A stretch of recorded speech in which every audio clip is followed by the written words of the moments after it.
The Heidelberg community stands amazed with the appearance of another 3 circles.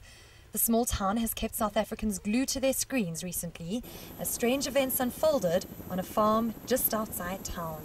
The latest circles appeared this morning. Eyewitnesses say that they first saw the circles sometime between 4 and 6 a.m. Vanoggend 4 uur toe ek wakker geblaf deur my honde. Toe gaan ek uit, toe dag ek is weer die hippies wat hier buite is. En toe ek nader inspeksie nog 3 ekstra sirkels. Waar hulle vandaan kom, wie hulle maak, ek weet nie, ek kan jou nie vertel nie.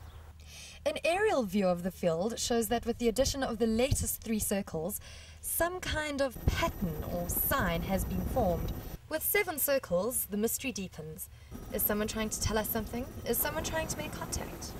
You'll just have to see for yourself.